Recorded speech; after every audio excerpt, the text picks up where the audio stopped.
Tuhan. Kasih-Mu, kemuliaan-Mu, kebesaran-Mu Tuhan mengatasi setiap langit, mengatasi setiap bumi. Kau tinggikan Tuhan.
Melewati badai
Ya Tuhan, ya Tuhan.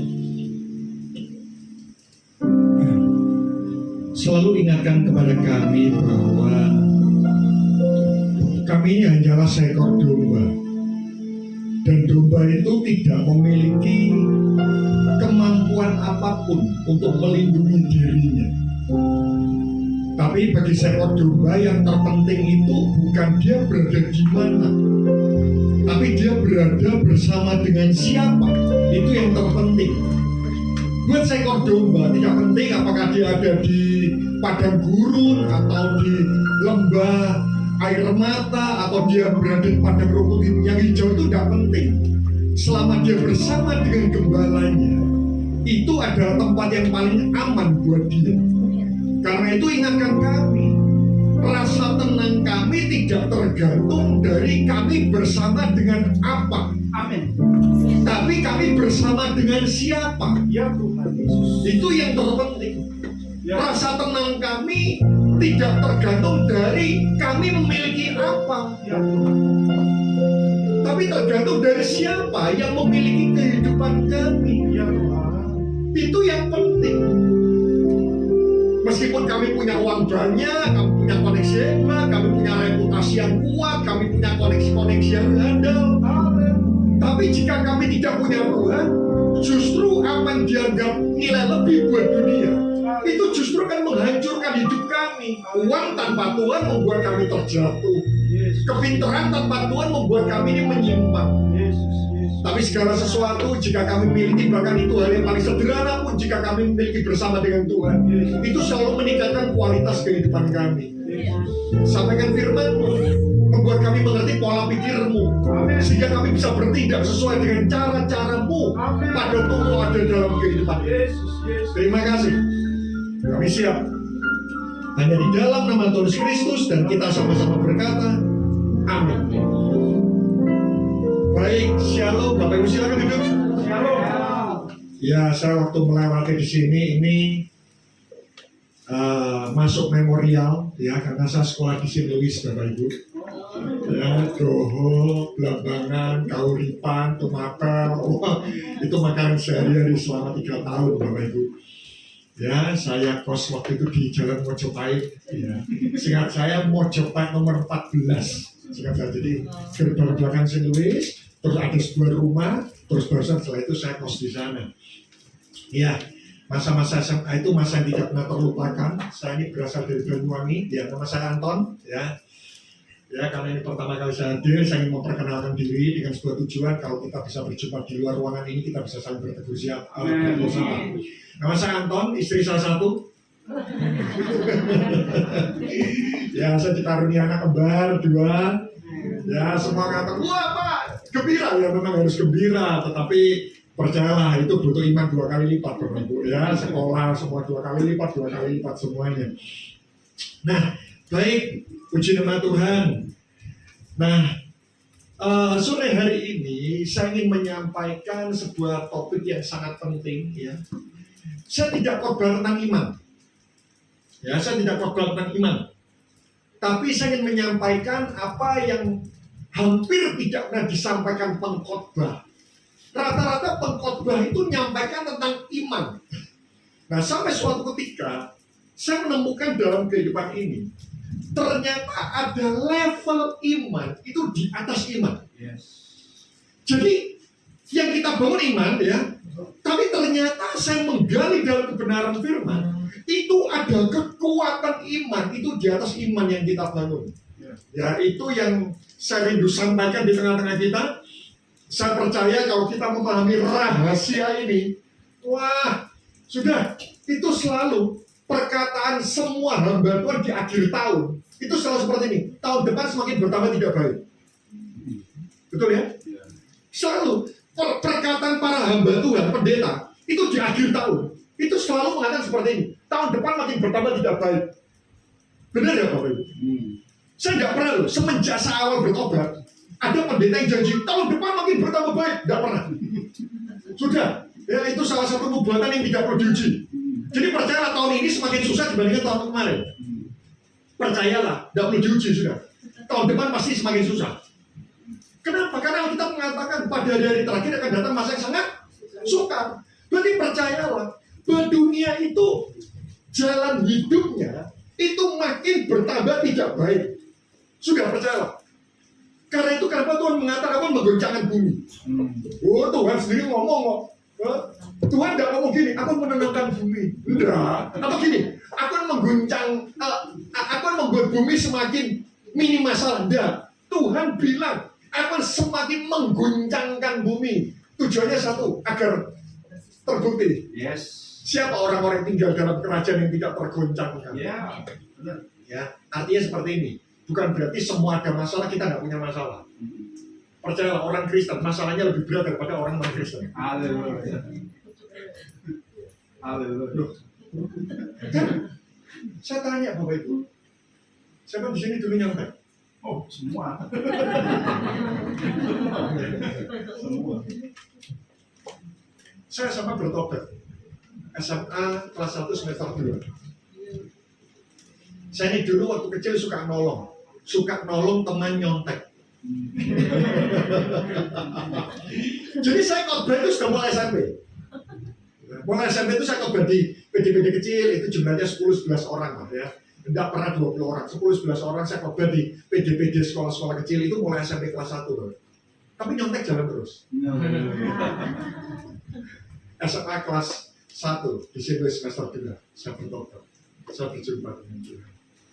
Dan semenjak saat itu saya tidak mau nyontek. Apakah hidup makin mudah? Mudah.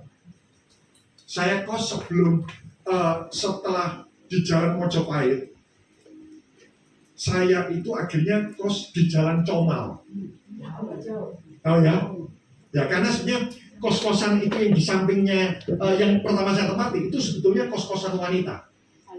Tapi karena teman sekamar saya itu punya kenal, akhirnya saya sama teman saya itu dua-duanya itu diperbolehkan kos di sana. Lainnya itu kos perempuan, semuanya itu kos perempuan. Saya cuma 2 orang. Nah akhirnya setelah setengah tahun kemudian saya pindah, ya saya memang sengaja pindah. Saya kos di Jalan Comal, itu gang buntu depannya Rumah Sakit Darmo. Kalau saudara ya, wow, saya nggak nyontek Bapak Ibu, habis Bapak. Saya nggak mau bantu teman nyontek, habis bulu kaki saya ini dibakar. Bapak Ibu percaya seperti ini. Hidup orang Kristen itu lebih susah. Kenapa? Karena kita bertentangan dengan arus dunia. Kalau Anda bohong, Anda semakin banyak punya teman, tidak menutup mata. Anda kerja, Anda bohong. Anda akan banyak terlalu. Jujur itu tidak gampang. Karena itu percayalah, hidup kita masih mau ikut Tuhan. Ikut Tuhan itu gini, tantangannya lebih sulit. Karena prinsip Tuhan itu semua bertolak belakang dengan prinsip dunia. Dan ada yang seimbang. Tapi bedanya gini, waktu kita menuruti firman, jaminan kita itu Tuhan akan nolong. Itu perbedaannya. Aduh, ini saya nggak selesai. Oke. Ini baru ya pertama. Nah, saya kan, kenapa saya perlu menyampaikan ini Bapak Ibu? Karena gini loh, saya mengamati dalam hidup ini, itu ada masalah-masalah yang Tuhan izinkan hadir dalam hidup kita. Dan itu tidak bisa kita tangani dengan iman yang sudah kita latih. Saya ulang lagi ya, pelan-pelan ya. Saya melihat dalam hidup ini, ada masalah-masalah yang Tuhan izinkan hadir dalam kehidupan kita.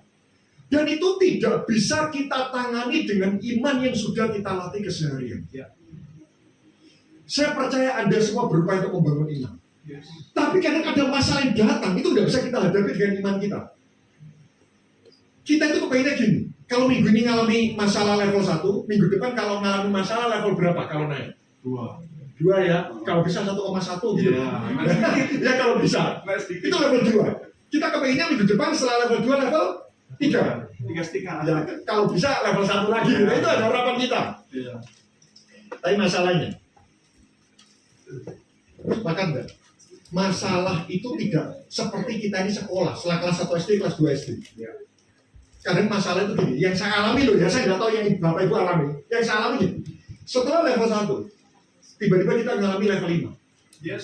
Benar. Setelah itu level 11. Setelah itu level 14. Seolah-olah seperti ini. Iman kita itu linear, masalah masalah kita itu eksponensial. Lebih. Harapan kita itu gini, Tuhan, masalah itu urut gitu, kayak sekolah gitu loh. Ya, kelas 1 SD, kelas 2 SD. Kita kepengennya masalah itu kalau datang dalam hidup kita itu ketuk pintu dulu. Ada siap? Izin. Kita pengen seperti itu. Tapi faktanya masalah dalam hidup ini, itu sering kali datang waktu kita ini tidak siap. Yes. Sehingga sampai suatu ketika Bapak Ibu, soal seperti ini.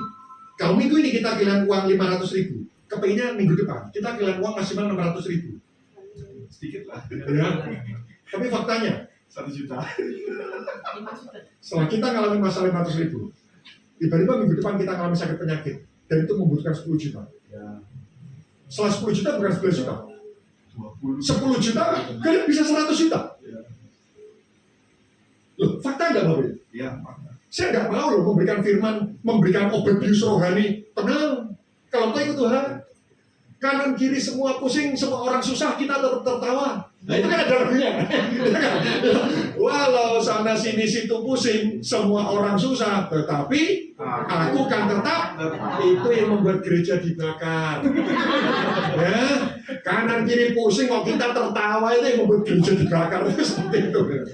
Nah, sampai suatu ketika saya membaca dalam firman, pencobaan yang kita alami tidak pernah memberi kekuatan. Setuju nggak? Pernah baca ayat itu nggak? Loh, tapi setuju nggak? Setuju, yakin? Saya ini berusaha setiap kali saya baca firman ya, bukan saya tidak percaya, tapi saya coba korelasikan dengan keadaan. Kalau tidak cocok, tidak match, selalu saya bergumul. Bukan saya tidak percaya, tapi mungkin ada pewahyuan yang belum Tuhan bukakan dalam hidup saya. Ya. Anda percaya tidak pencobaan yang kita alami tidak pernah memberi kekuatan? Pernah baca ayat itu tidak? Pernah ya? Anda percaya tidak? Lo percayanya mulai berkurang? Satu sisi, saya belajar Bapak Ibu. Kalau Alkitab mengatakan tembok ini warnanya hitam, saya harus berani mengatakan tembok ini hitam. Saya harus berani mengatakan kenapa? Karena firman Tuhan itu kebenaran di atas semua kebenaran. Ya. Dunia mengatakan bahwa jujur itu hancur. Ya. Tuhan bilang enggak, jujur itu akan menuai pertolongan dalam hidup kita. Mungkin bukan saat ini, tapi di masa depan kita akan menuai sebuah pertolongan. Amin. Saya belajar meyakini kalau firman Tuhan katakan A, meskipun dunia mengatakan B, saya harus tetap pegang A meskipun itu tidak mudah. Yes. Karena itu, waktu saya mendengarkan pencobaan yang kita alami tidak pernah memberi kekuatan, saya bergumul Tuhan, kalau pencobaan yang kita alami tidak pernah memberi kekuatan, kenapa ada orang Kristen kecewa? Loh, setuju nggak Bapak Ibu? Setuju. Apakah ada memahami bahasa saya? Saya ini khawatir. Kalau pencobaan yang kita alami tidak pernah lebih kekuatan, harusnya kalau iman kita level 5, masalahnya itu tidak sampai 5. Ya. Iman kita level 10, masalahnya tidak sampai 10. Kan pemikiran kita gitu. Logika. Tapi faktanya iman kita level 5, masalahnya level 6. Pernah ngalami? Ya. Lu aja ada aja penuh dengan masalah gitu. Kelihatan punya banyak masalah kok. Siapa di sini yang hari-hari ini punya masalah? Loh, kalau di sini tidak pernah punya masalah, saya akan berguru dengan Anda. Ya, Anda sudah berada di surga. Sampai suatu ketika Tuhan bukakan. Pencobaan yang kita alami tidak pernah memberi kekuatan. Tapi kenapa ada orang Kristen kecewa? Karena mereka tidak tahu rahasia. Ternyata ada kekuatan iman di atas iman. Yes. Jadi waktu iman kita tidak memungkinkan, ternyata ada level iman itu di atas iman. Nah, level iman di atas iman itu adalah karunia iman. Sama-sama kata karunia iman. Iman dan karunia iman beda. Ya. Karunia iman itu nanti saudara baca dalam 1 Korintus pasal 12 ayat 8 sampai 10. Itu adalah salah satu dari 9 karunia manifestasi Roh Kudus. Karena iman, karena mujizat, karena nubuat, karena berbahasa roh, mengartikan bahasa roh, berkata-kata dengan pengetahuan, karena hikmat dan sebagainya. Jadi ada 9 karunia manifestasi Roh Kudus. Iman dan karunia iman berbeda. Iman itu muncul karena pendengaran akan firman. Tapi karunia iman itu karena manifestasi Roh Kudus. Ya. Ini karena hasil baptisan Roh Kudus. Siapa di sini sudah berbahasa roh? Nah, karunia iman bukan milik kita. Karunia iman itu milik Roh Kudus. Tapi karena Roh Kudus ada dalam diri kita, karunia itu bisa bermanifestasi dalam diri kita. Kalau kita sudah dibaptis Roh Kudus. Ya, Proses. di dalam versi King James, karunia iman itu disebut another faith. Iman itu bahasa Inggrisnya faith. Ya. Tapi ternyata di versi King James dikatakan another faith. Ada yang tahu another itu apa? Iman apa hebat-hebat. Saya ini bahasa Inggris tuh, waduh, dulu saya SMP itu dulu masih ada, masih masanya Eptanas, Iya. ya danem matematika 9, IPA itu 98, satu-satunya yang 5 bahasa Inggris. Ya, itu bahasa Inggris saya lebih mudah berbahasa roh daripada bahasa Inggris. Nah, saya temukan di versi King James, karya iman itu dikatakan another faith, iman yang lain. Oh, saya browsing ini, saya kejar ini. Kok bisa iman yang lain? Yang sering dikhotbah pendeta, baca firman, renungkan firman, iman akan bertumbuh. Saya setuju. Tapi ternyata ada iman yang lain. FIYH dikatakan iman istimewa. Di versi BYSA, bahasa Indonesia sehari-hari, kemampuan yang luar biasa dan cepat untuk percaya kepada Kristus. Jadi jika saya mengatakan ya, iman itu seperti Anda jalan kaki, karunia iman itu seperti Anda naik pesawat. Jadi kalau iman kita level 1, masalahnya level 7, tidak nututi, ya. Baca firman 7, tidak sempat, masalahnya sudah terlanjur datang. Kita butuh iman dengan kecepatan titik awal, itu seperti pesawat. Saya beri contoh. Kalau masalah Anda hanyalah sejarah gereja ini menuju ke St. Louis, perlu naik pesawat enggak? Pemborosan anugerah dan biaya, Anda harus pergi ke Juanda. Lebih jauh. Malam deh. Tapi kalau masalah Anda, sejarah tempat ini menuju ke Banyuwangi, Nah, bisa jalan kaki? Kalau ngotot bisa? sengkles. Kalau ngotot bisa? Kalau ngotot bisa. Tapi sudah terlanjur putus asa dan remek. Anda butuh naik pesawat. Kecewa. Jadi kalau masalah Anda sangat jauh dengan iman yang sudah kita latih, Anda butuh iman dengan kecepatan naik pesawat. Dan itu adalah salah satu karunia Roh Kudus, karunia iman. Ini yang jarang dibahas. Karena ini Roh Kudus yang beri. Imannya level 1, dia nggak minta dapat masalah level 7. Roh Kudus mengikuti perkataan firman, pencobaan yang kau alami tidak menambah kekuatan, kurang 6-nya. Itu bagian Roh Kudus tiba-tiba bang, tiba-tiba diberikan, dan iman kita naik level 7. Dan menariknya gini Bapak Ibu, kalau iman kita level 1, ngalami masalah level 4, kita ngalami karunia iman level 4, iman keseharian kita kalau turun-turun pun itu level 3. Iya. Kita ngalami masalah level 9, kita melompat ngalami karunia iman level 9, turun-turun pun level 8. Berarti semakin sering ngalami lompatan masalah, Anda akan ngalami namanya lompatan iman. Ini menarik. Ya, yuk saya percepat. Mungkin saya tidak akan menuntaskan semuanya, saya tidak mau kejar-kejaran dengan materi. Ya, yang penting setiap poin saya akan perdalam. Tenang aja 3 jam. 3 jam. Saya yang sengklek. Saya yang sengklek. Pagi siang tadi saya sudah mengisi ini sengklek. Ya. Nah, apa ciri-cirinya? Dapat meningkat dengan cepat, berbeda dengan iman yang kita latih sehari-hari. Itu karena iman itu juga dapat meningkat dengan cepat, berbeda dengan iman yang kita latih sehari-hari. Saya beri contoh. Siapa di sini sudah bertobat minimal 10 tahun?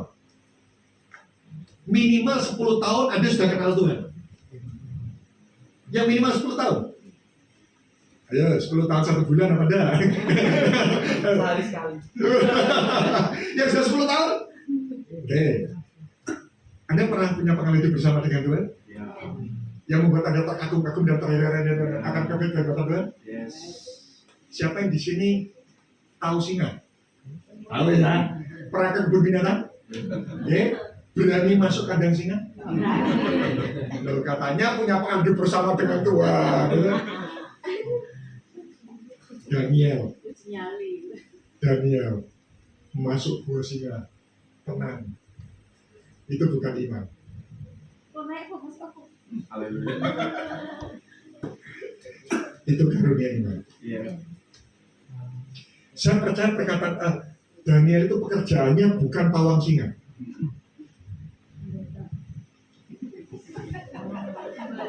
Ya. Daniel itu kan Nebukadnezar bilang gini, tetap doa singa.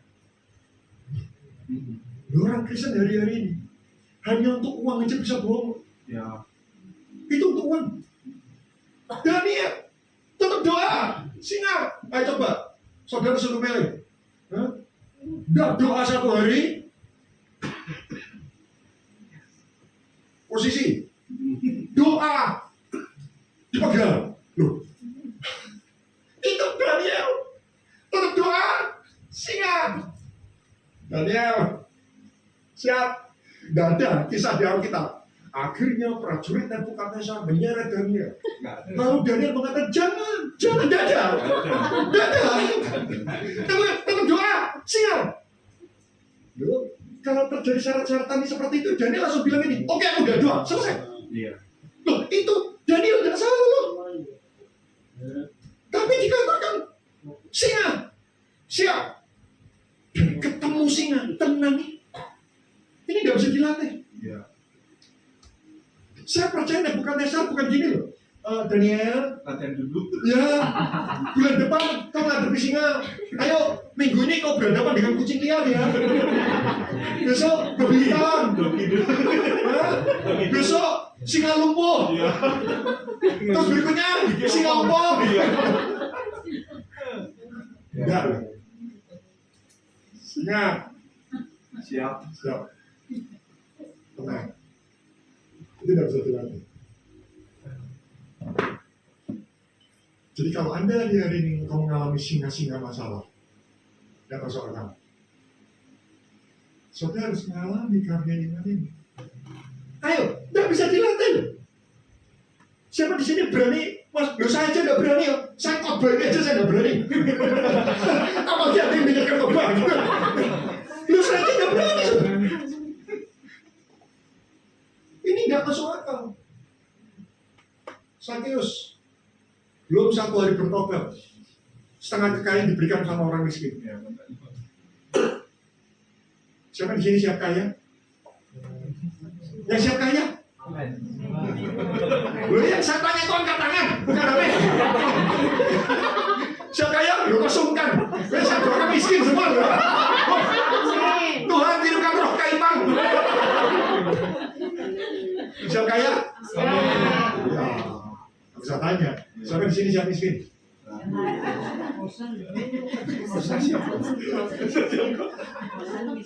Sakeus ketemu Tuhan. Kaya, sehat, akhirnya jadi miskin. Yes. Kenapa miskin? 50% diberikan orang miskin, orang diperas kembalikan 4 kali lipat. Pekerjaan Sakeus itu pemeras. Kalau dia mengembalikan semua hutang yang pernah dia peras, berarti dia itu bukan cuma minus, Iya. sangat-sangat minus. Itu bertobatnya belum satu hari. Ayo kita hitung-hitungannya. Hitung-hitungan ya. Aset Anda berapa? Misal, saya tidak punya uang Pak. Saya cuma punya rumah tipe 60 meter persegi. Besok di tembok bagi 2 berikan orang miskin. Berani? Sakeus itu tidak masuk akal. Iya.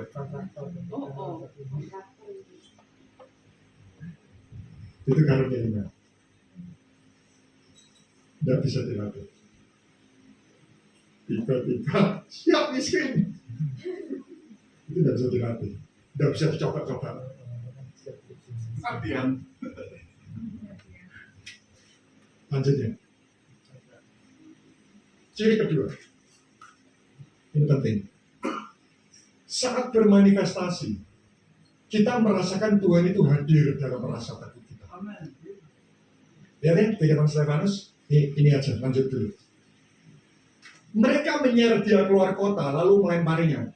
Di sini pernah nggak ada pencuri ketahuan diajar masa, ada nggak?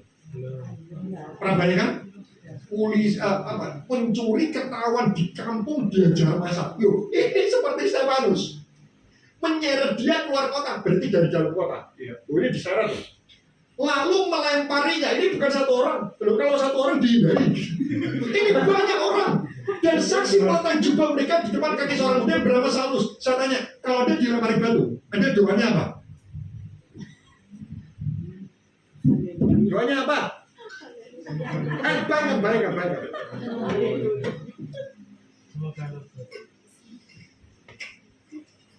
Biasanya kalau kita dilempari batu, doa kita gini, Tuhan kalau bisa batunya meleset.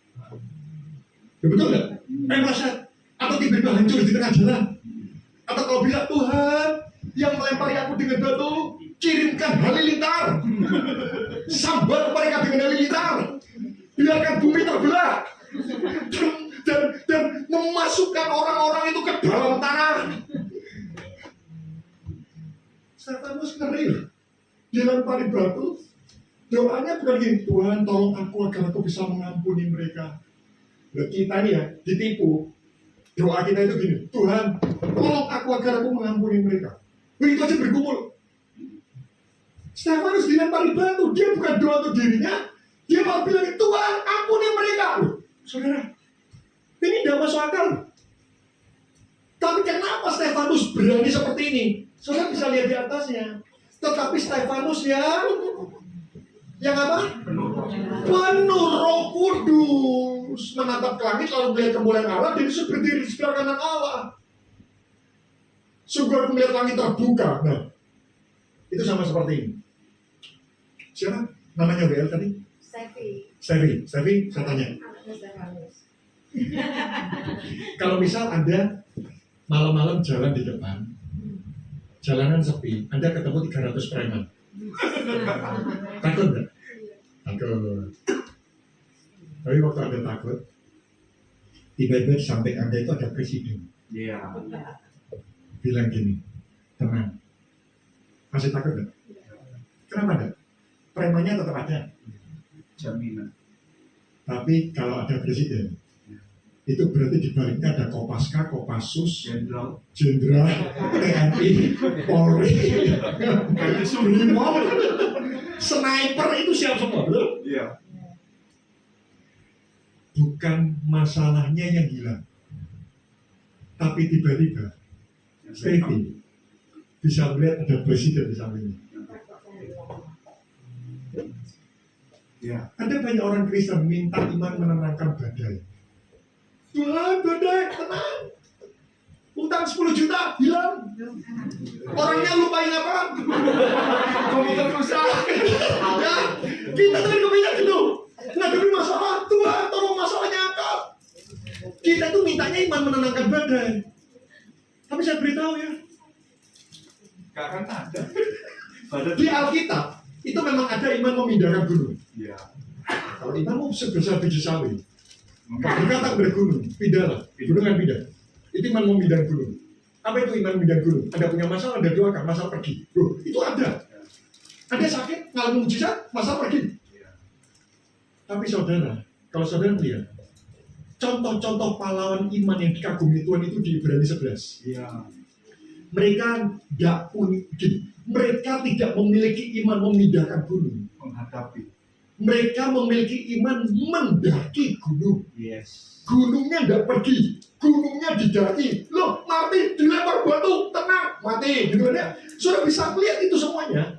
Jadi saksi iman itu gini, orang meyakini sesuatu, tapi sampai mati dia tidak mendapatkan apa yang dia inginkan, tapi dia tetap percaya Tuhan itu baik. Itu saksi iman. Iya. Nah, ternyata seperti ini.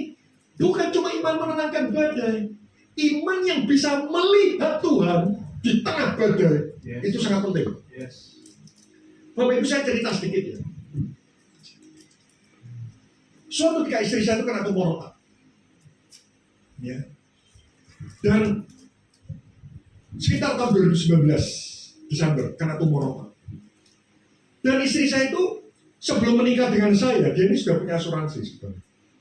Tapi waktu kena tumor otak, saya baca asuransinya, itu tertulis gini, semua tumor dan kanker di cover kecuali satu jenis tumor yang namanya meningioma, dan itu tumor yang diidap oleh istri saya.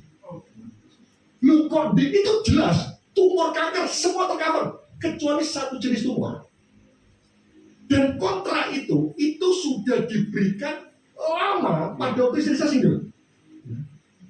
Loh kok dilalapas gitu, loh kok tepat di antara ratusan jenis tumor kanker cuma satu, dan itu dialami istrinya. Nah, singkat cerita, saya konsultasi sama 7 dokter. Itu dari Jawa, Kalimantan, Surabaya, Kalimantan, Surabaya, Kalimantan, Sumatera, Jakarta. Dan 7 dokter itu bilang seperti ini. Itu 7 dokter yang tidak terkonek satu sama lain. Pak, ini harus buka batok kepala. Operasinya 10 jam. Tumornya jinak, tapi posisinya ini yang sulit. Karena melewati syaraf 5, 7, dan 8. Syaraf 5 itu syaraf pipi. Kesentuh sedikit, perut seumur hidup. Syaraf 7 itu syaraf telinga. Kesentuh sedikit, tuli seumur hidup. Syaraf 8 itu syaraf keseimbangan. Jadi kalau kesentuh sedikit, istri saya itu jalan itu akan oleng terus. Naik kendaraan dia tidak bisa. Bapak siap. Dan 7 dokter itu semua bilang seperti itu. Itu udah terbukti sama lain. Saya telepon, berapa lama operasi? 10 jam. Jadi 10 jam dokter itu yang operasi itu, tangan itu nggak boleh tremor, nggak bergemetar sedikit pun. Setik, sudah, perot, gitu kan ya. Tuhan, saya bilang.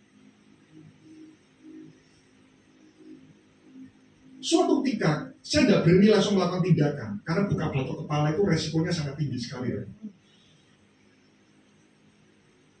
Pada suatu hari, waktu pagi-pagi bangun, istri saya itu mulai semakin kesakitan. Jadi 2 jam aktivitas harus tidur karena kesakitan. Tidur 1 jam, 2 jam aktivitas, tidur 1 jam. Sampai suatu ketika 1 jam aktivitas, kepala sakit harus tidur 2 jam.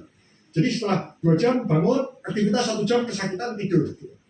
Pada itu semakin rapat.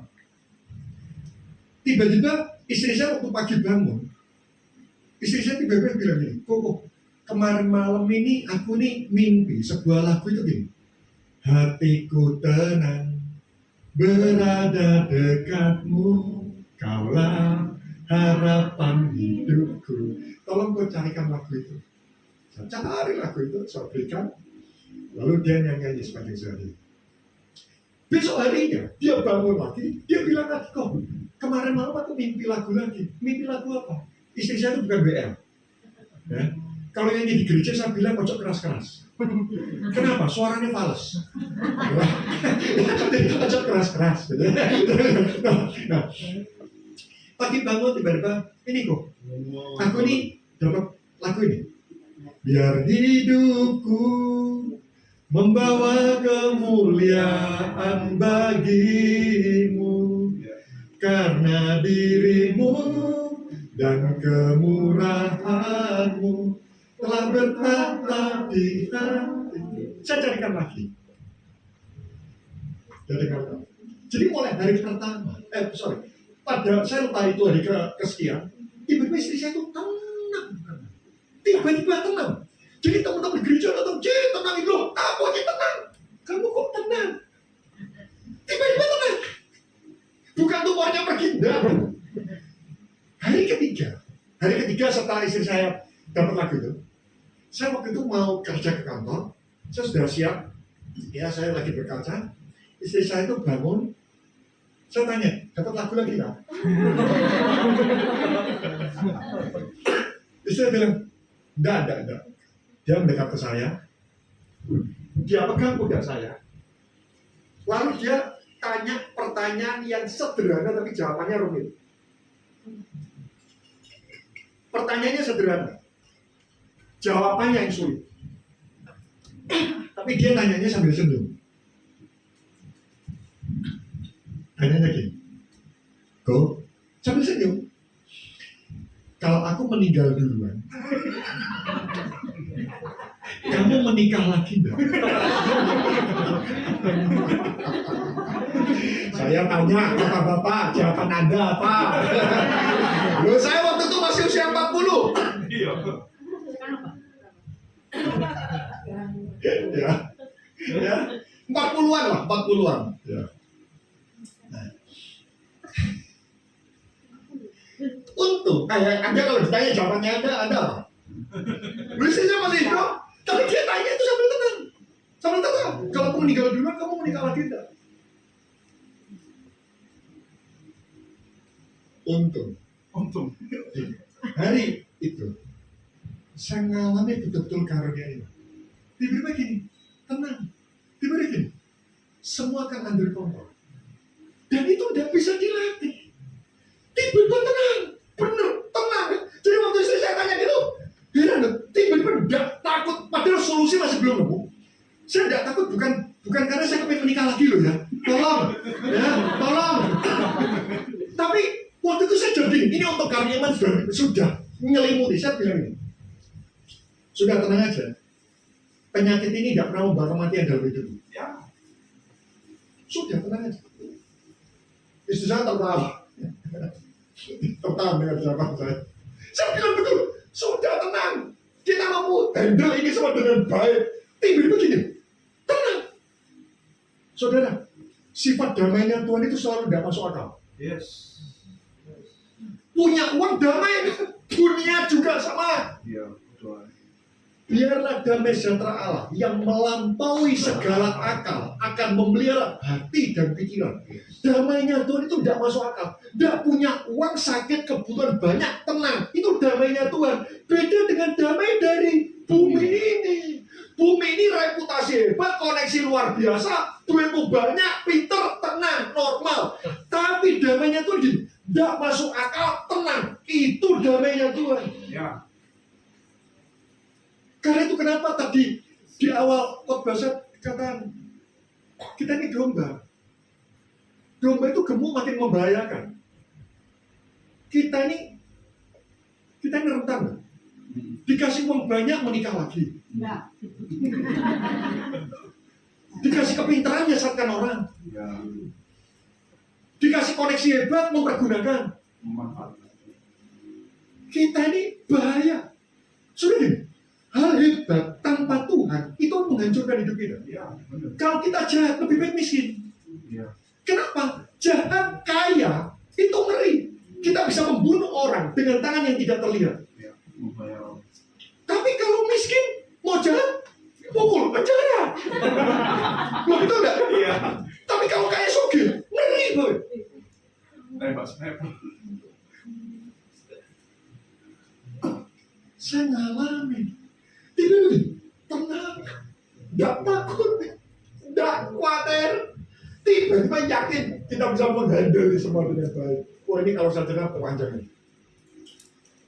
Tapi gini, catat ini dalam hati saudara. Kalau karunia iman bekerja, membuat kita tetap bisa tidur di tengah badan.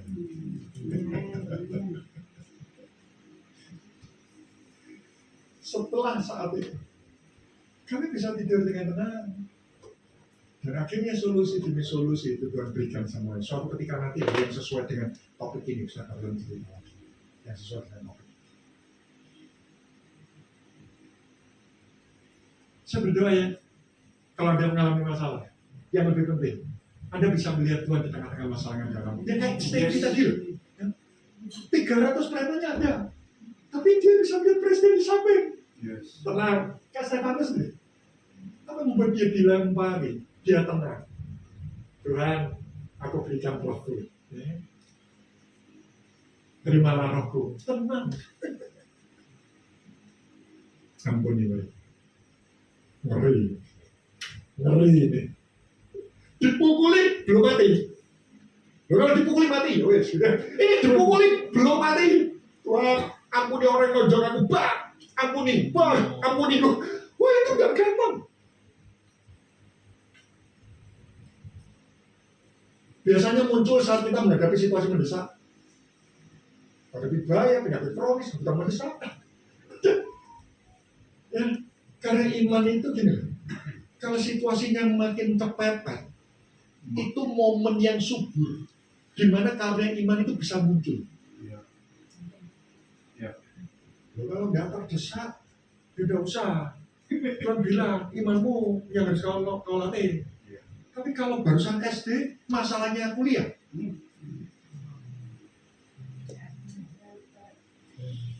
Yuk, kekuatan karena iman. Saya janji 10 menit lagi, saya selesai. Kekuatan karena iman yang pertama, ini yang saya suka, membuat kita berani melakukan perbuatan yang tidak masuk akal. Kalau Petrus berseru dan menjawab dia, Tuhan, apabila engkau itu, suruhlah aku datang kepadamu, berjalan di atas apa? Berjalan di atas apa? Gak masuk akal. Kata Yesus, datang. Maka Petrus turun dari perahu dan berjalan di atas air mendapatkan Yesus. Loh Pak, tapi kan Petrus bilang, tapi kan lumayan sempat berjalan Meter. daripada kita. Iya. Ya, kan seperti itu. Ya. Tuhan, kalau engkau suruh aku berjalan di atas air. Mintanya itu gak masuk akal. Contoh ya, sudah tidak punya uang tolong orang, itu gak masuk akal. Punya uang tolong orang masuk akal. Tidak punya uang tolong orang, itu tidak masuk akal. Tapi justru itu karunia iman. Amin. Oh, saya ngalami Bapak Ibu. Saya punya anak kembar, lahir prematur 7 bulan. Yang satu kecil itu beratnya, yang satu beratnya 2 kilo, yang satu beratnya 1 kilo. Bisa bayangkan, gula 1 kilo berbentuk manusia, itu telapak kaki anak saya, itu lebih kecil daripada jempol saya. Saya pegangnya itu gini. Gini. Nggak bisa gini. Gini. Kecil. Ya, bayangkan, gula 1 kilo berbentuk manusia. Hitam. Saya pikir ini anak siapa? Tapi ternyata kalau bayi prematur itu hitam kayak orang negro, hitam. Ternyata prematur seperti itu. Waktu lahir, yang beratnya 2 kilo ini jantungnya bocor. Yang satu, yang kecil ini, itu lebih ngeri. Mata hampir buta. Karena pertumbuhan matanya tidak sempurna. Waduh ini negro. Jadi mata itu kalau bertumbuh, itu dari tengah ke samping. Iya. Nah waktu bayi itu lahir, mata anak saya itu bertumbuh sampai 2/3. 1/3 itu belum bertumbuh. Dan setelah lahir, maka pertumbuhan ini kan berhenti. Dan bahayanya, kalau dia sama dokter yang tidak pernah kenal bayi prematur, dicek matanya, bisa melihat, aman. Dia nggak bisa melihat. Padahal tidak aman. Sepertiga yang mati, itu seperti kanker yang akan merangsek ke tengah, perlahan-lahan akan buta. Jadi anak saya itu mulai usia seminggu itu di USG. USG-nya itu seperti kali ini ya, ditempelkan di kelopak mata, matanya dibuka pakai kawat, cekrek, ditempelkan di kelopak mata untuk dicek. Ini daerah yang tidak bertumbuh itu semakin merangsek ke tengah apa tidak? Kalau semakin merangsek ke tengah harus dilakukan operasi. Anda bisa lihat tadi di sini saking sayangnya mainan mata, ayo kita pegangan mata. Lu itu apa sih? Pakai kawat. Lu kan Pak bisa dibius, anak kecil dikasih morfin terus, ngeri. Iya. Itu seminggu sekali, Pak, ditempel, teriakannya Bapak Ibu, saya di luar, wah, saya sampai tutup mata, wah, gitu kan. Anak saya itu waktu lahir, dikasih ASI 1 mili muntah darah, lambungnya belum sempurna, muntah darah. Kami itu habis-habisan, dua-duanya di ICU. Sudah bisa bayangkan ICU itu mengerikan. 1 hari anak saya di rumah sakit itu sama dengan 1 bulan saya pemasukan saya. Dengan catatan saya tidak makan, saya tidak minum, saya tidak bayar tagihan. Kami itu habis-habisan. Pembicaraan orang tua di rumah sakit itu gini, bukan habis berapa rupiah, Bapak sudah habis berapa mobil. Nah, mata hampir buta, jantungnya bocor. Yang ini kan, kalau yang ini cuma jantungnya aja bocor, yang ini mata hampir buta, jantung bocor, usus melorot, hernia. Jadi dokternya sampai bingung, ini yang mau dioperasi mana dulu? Mata dulu, kepala dulu, dada dulu atau perut dulu? Jadi waktu anak saya nangis, dinding ususnya ambrol. Waktu ambrol, maaf, masuk ke bagian telur, kecepet, makin nangis, makin ambrol. Anak kecil lagi. Jadi dia sakit di sini. Wih, saya itu Bapak Ibu. Uang kami itu habis-habisan. Habis-habisan. Dua-duanya di ICU. Dan pertarungannya itu gini. Belum operasi, belum apa. Sampai suatu ketika, satu persatu yang satu ini kami operasi matanya, dadanya, perutnya. Setelah itu ini 3 minggu besar. Yang satu ini rumah sakit tersebut sudah menyerah karena jantungnya bocornya sangat besar sekali. Ini harus buka dada. Dan anak prematur belah dada itu mengerikan sekali. Resikonya mengerikan, transfusi itu bahaya. Akhirnya harus diberangkatkan ke Malaysia mendatangkan helikopter rescue bersama dengan dokter lengkap. Dan waktu itu uang kami habis-habisan. Saya cuma punya 3 kartu kredit. Saya telepon bank, saya minta dilipatkan plafon 3 kali lipat semuanya, jatahnya. Saya nanti di sana pokoknya saya gresek aja, Ustaz. Masalah bayar saya pikir nanti sudah. Anda tahu, suatu ketika, pada waktu 2 minggu itu di rumah sakit, tiba-tiba ada salah satu teman.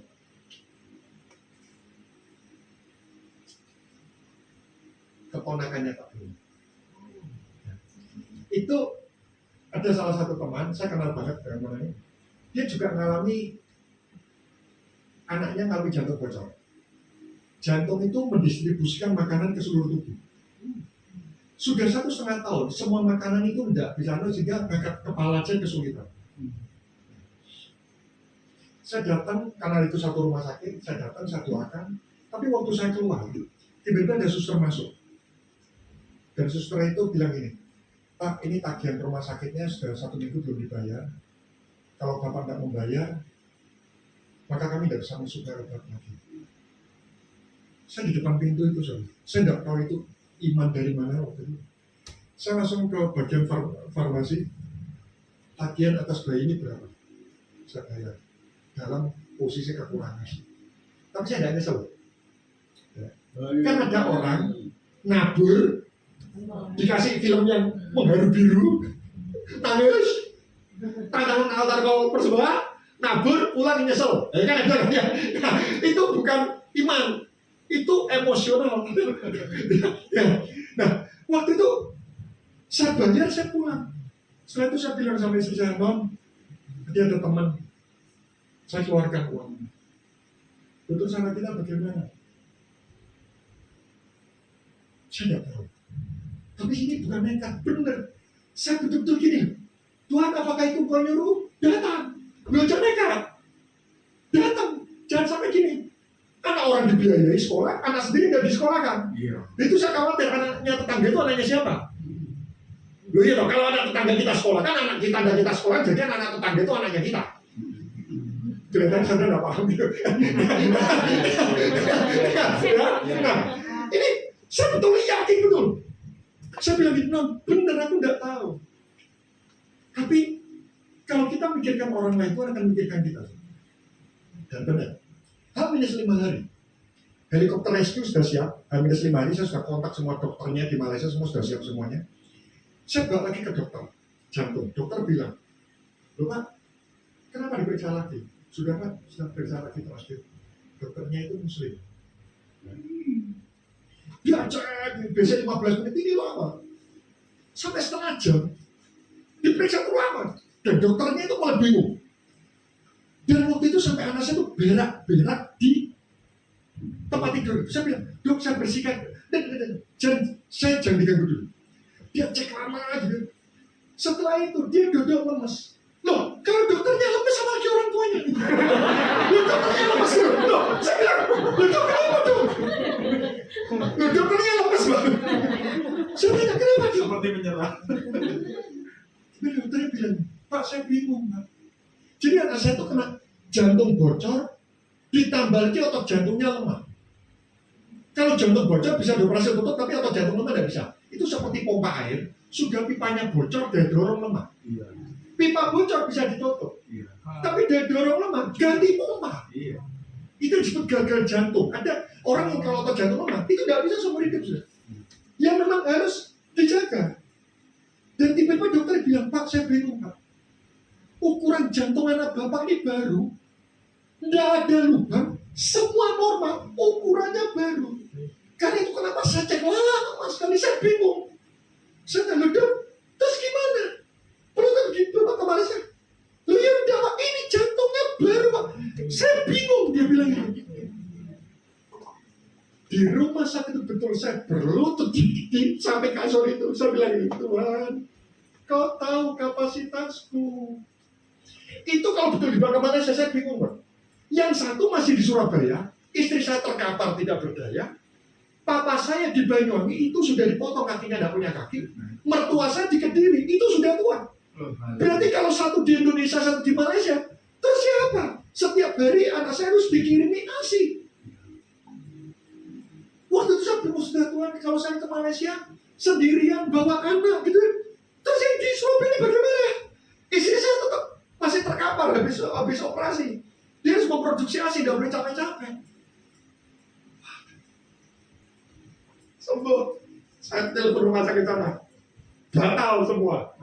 Dan selama 3 bulan turut-turut saya cek terus jantungnya. Pak, memang ini jantung baru. Dari situ saya paham. Bapak Ibu, karunia iman itu hebat. Membuat Anda melakukan perbuatan yang tidak masuk akal. Tidak punya uang tolong orang, itu kan tidak masuk akal. Tapi itulah jatahnya orang Kristen, hidup dari ketidakmasuk akalan menuju kepada ketidakmasuk akalan. Dari situlah, kalau saya bilang Allahku kan memenuhi keperluanku menurut kekayaan dan kemurahannya, itu saya nyanyinya itu bukan di sini. Saya nyanyinya sudah di sini. Karena saya ngalami betul. Yes. Amin. Iya. Sudah, pemimpin rohani atau siapapun Anda, kepala rumah tangga, itu harus punya ini. Kenapa? Waktu kanan kiri bilang ini susah, ini tidak mungkin, ini sulit, ini mustahil. Orang punya karunia iman itu tetap bangkit, berdiri, maju, berjalan, antusias, bukan nekat. Yes. Tapi lagunya cuma satu, maju tak gentar. Iya. Merdeka. Yes. Loh ini kan Petrus gak nekat loh ya. Iya. Tuhan kan bilang dulu, datang. Iya aja. Dia gak nekat, dia gak bilang, wes pokoknya jalan. Loh enggak. Dia tanya, Tuhan suruh aku datang. Jadi gini, catat ya. Kalau karunia iman bekerja, membuat kita tidak melihat fakta, itu air. Ya, kita tetap berjalan di atasnya. Itu api. Tuhan kau suruh, aku jalan. Itu air. Kau suruh, aku jalan. Itu kan jadi. Udah lanjut aja. Satu aja. Bagaimana cara mendapatkan karunia iman? 1 Korintus 12 ini satu perikop dengan karunia manifestasi Roh Kudus. Memang namanya karunia Roh Kudus, maka Roh Kudus memberikan seperti yang dikehendakinya. Ini nyanyi Roh Kudus, terserah. Tapi ternyata ada di ayat 31. Jadi berusahalah untuk memperoleh karunia-karunia paling utama. Ini salah satunya karunia paling utama ini karunia-karunia yang dimaksud sini karunia manifestasi Roh Kudus, salah satu karunia iman. Jadi berusahalah, sama-sama kata berusaha. Memang karunia iman itu terserah Roh Kudus, tapi Firman Tuhan juga menegaskan di ayat terakhir. Jadi berusaha itu gini, mintalah sungguh-sungguh. Bahkan di versi lain itu lebih ngeri bahasa gini, tamaklah akan karunia. Tamak uang gak boleh, tamak reputasi gak boleh, tamak kehormatan gak boleh, tamak karunia boleh. Minta sungguh-sungguh, ngotot. Memang waktu kita minta belum tentu itu kita alami, tapi minimal Tuhan diyakinkan kita betul membutuhkannya. Bukan faktor penentu, tapi faktor penunjang. Yes. Mari mulai hari ini saya berdoa. Iman tidak memungkinkan. Ada fasilitas iman di atas iman. Saya berdoa Bapak Ibu hari ini. Percayalah, dunia makin bertambah tidak baik. Percayalah, nasib orang Kristen makin sulit.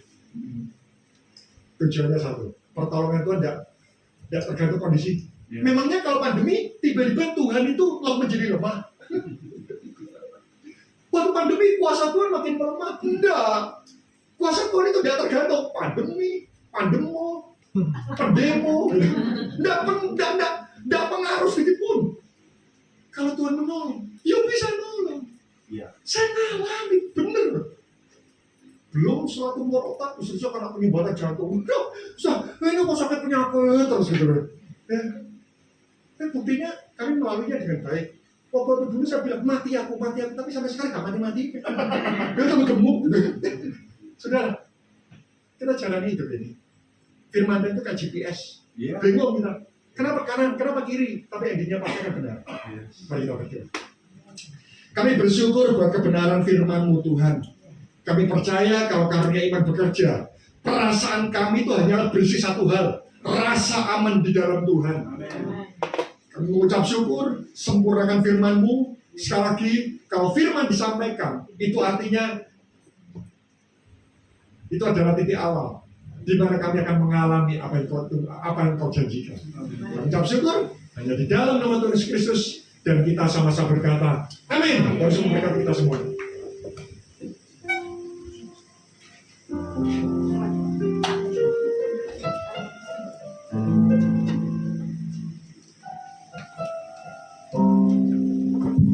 Puji nama Tuhan. Mari kita mempersiapkan hati kita untuk memberikan terbaik buat Tuhan. Kami undang Pak Jimmy untuk berdoa.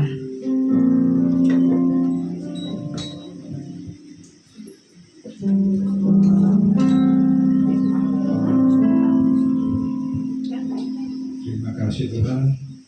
Doa untuk persembahan kita. Haleluya. Terima kasih Tuhan Yesus. Terima kasih. Puji syukur kepada-Mu Tuhan. Firman Tuhan yang telah Kau sampaikan, biarlah firman Tuhan melekat di hati kami, biar kami melakukannya setiap kehidupan kami sehari-hari. Puji syukur kepada-Mu Tuhan, dan sebentar kami akan memberikan persembahan. Kiranya persembahan besar kecilnya persembahan kami berikan untuk kemuliaan nama-Mu Tuhan, untuk kebesaran nama-Mu. Biarlah Engkau melipat kali gandakan persembahan yang kami berikan kepada-Mu ya Tuhan. Terima kasih Tuhan Yesus. Inilah doa syukur kami kepada-Mu. Haleluya. Amin.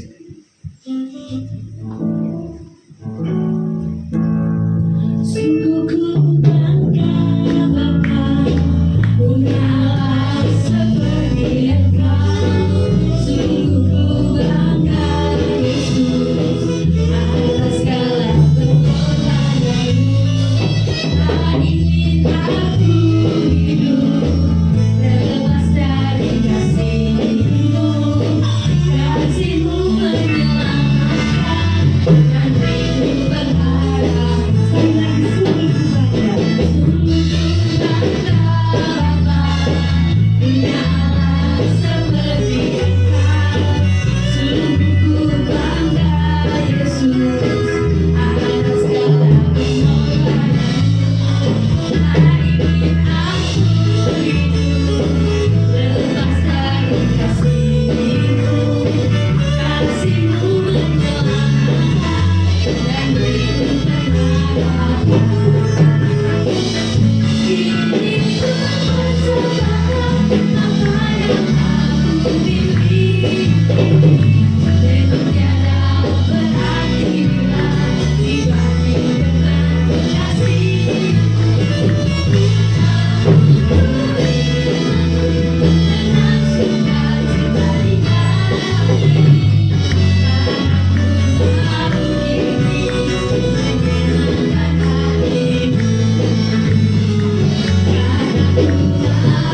karena ku ini menyenangkan hati-Mu. Aku ini menyenangkan hati-Mu. Aku ini menyenangkan hati-Mu. Berikan apa buat Tuhan.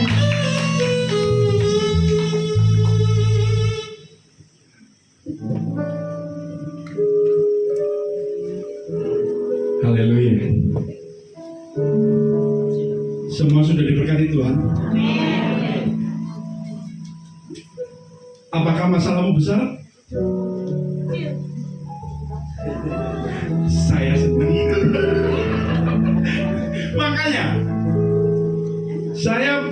berulang-ulang kali berkata, jika engkau merasa masalahmu besar, masih ada masalah orang lain yang lebih besar. Jangan engkau memperkecil Tuhanmu yang besar. Jangan engkau memperkecil Tuhanmu yang besar. Kita semua punya masalah, iya. Tapi jangan sampai engkau menghilangkan dan engkau lupa akan Tuhanmu yang maha besar. Saya ini memang sengaja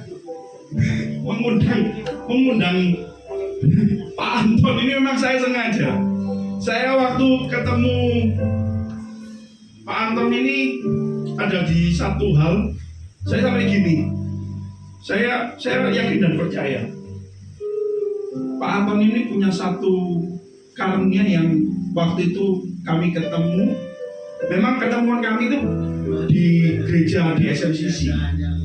Tapi ada satu ketika Tuhan izinkan kami ketemu dengan orang tuanya dia di rumah sakit. Yang tadi sudah Pak Anton sudah katakan, orang tuanya kaki dua sudah diamputasi. Saya langsung gini, Tuhan, izinkan Tuhan, entah kapan undang dari Pak Anton ini tuh sharing di Nafiri. Saya waktu mendoakan, ini roh ini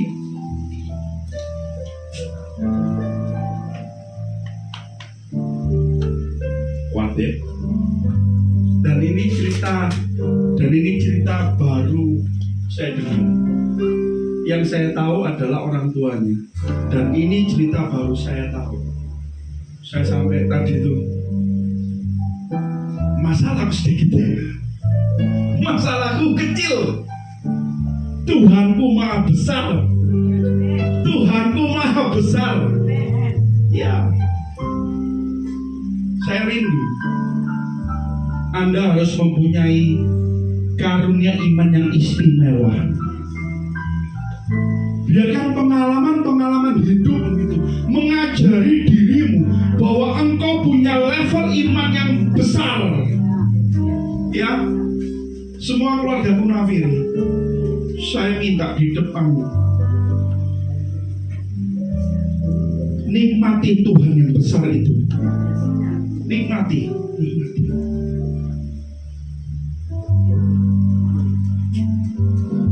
Terima kasih. Saya kalau lihat, saya panggil dia Anton. Saya kalau lihat dia gini ketawa-ketawa, saya malah minder. Dengan bayangin saudara, masalah satu belum selesai, muncul satu lagi. Belum lagi orang tuanya yang diamputasi.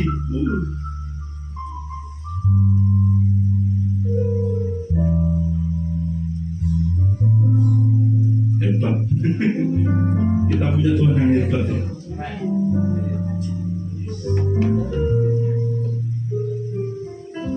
Saya nggak tahu mau apa lagi. Saya cuma minta, ayo keluarga Nafiri, tumbuhkan imanmu, belajar imanmu yang spesial. Minta sama Tuhan, Tuhan iya, masalahku besar, tapi aku punya Tuhan yang besar. Jika Tuhan bilang datanglah, aku akan menang Tuhan. Ya, hebat. Tutup matamu. Tuhan, di penghujung ibadah ini Tuhan, Roh Kudus berbicara dalam hati kami.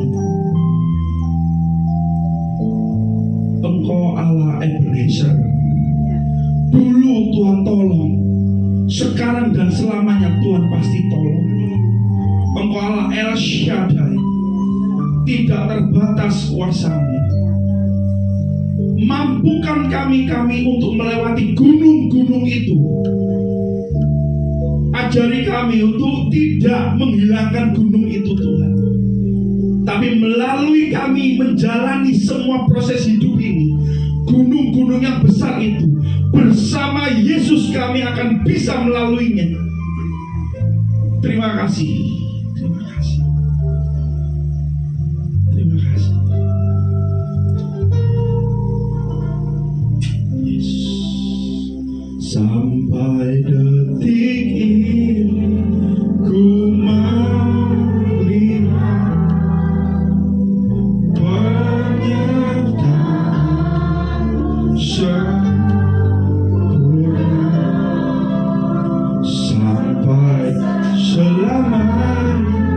Kaulah Yesus satu-satunya.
Bernyanyilah melalui hatimu sampai engkau berani melewati gunung.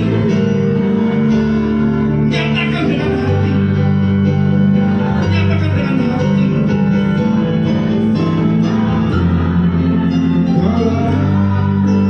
Tuhan satu-satunya pengharap.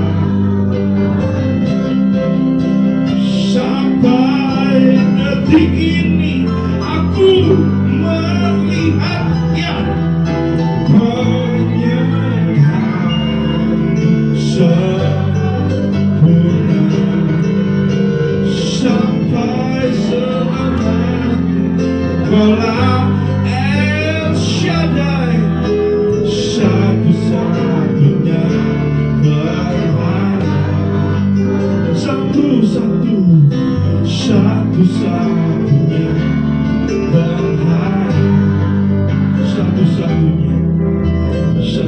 Satu-satunya pengharap. Bapa kami di dalam surga, kami bersatu hati, kami mengakui dan kami akan berbuat. Dan kami akan mau Tuhan melewati gunung-gunung yang tinggi itu Tuhan. Kami akan menjadi saksi-saksi iman. Kami akan punya iman yang spesial di hadapan Tuhan. Beri kami kekuatan Allah Roh Kudus.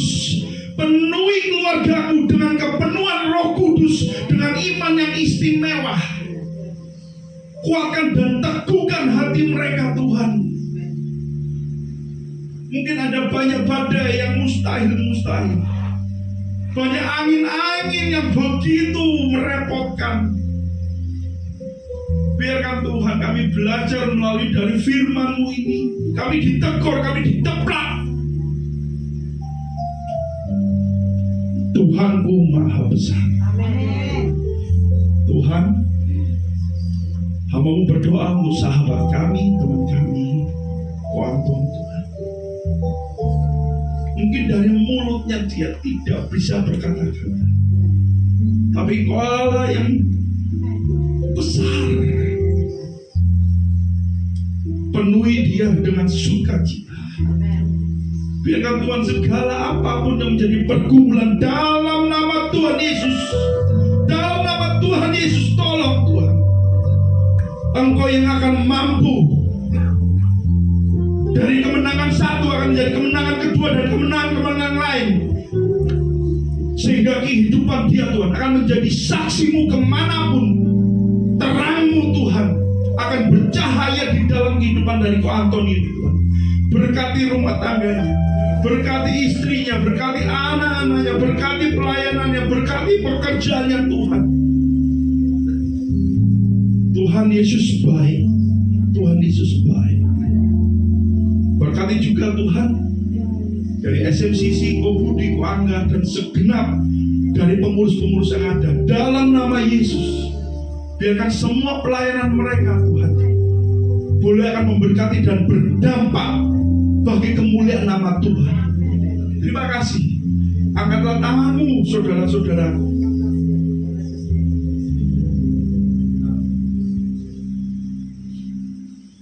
Minta sama Tuhan. Minta sama Tuhan. Minta. Yesus, Allah Roh Kudus. Minta.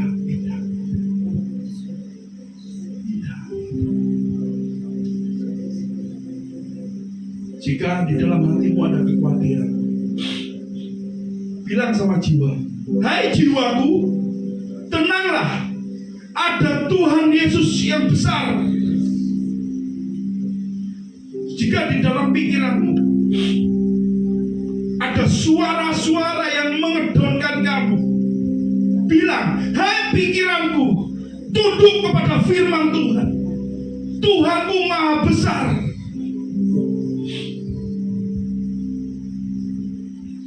Yesus. Kamu mau berdoa Tuhan untuk setiap keluarga yang saat ini berletih lesu, beberapa benar, dan tidak tahu harus bagaimana.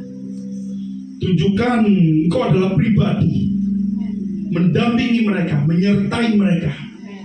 Pastikan Tuhan, Engkau Tuhan nyatakan saat ini juga Tuhan. Saat ini juga Tuhan, berikan mereka kekuatan dalam nama Yesus. Kami berdoa Tuhan untuk dari Pak Yohanes Om Yo Tuhan. Sekarang ini terbaring di rumah sakit. Dalam nama Yesus. Dalam nama Yesus kesembuhan terjadi. Kami rindu Tuhan untuk jam-jam ibadah selanjutnya. Dia akan bersama-sama dengan kami beribadah, bersuka cita. Dalam nama Yesus kami berdoa Tuhan untuk dari istrinya yang ditinggalkan, yang terbaring. Kami angkat tangan. Kami angkat tangan.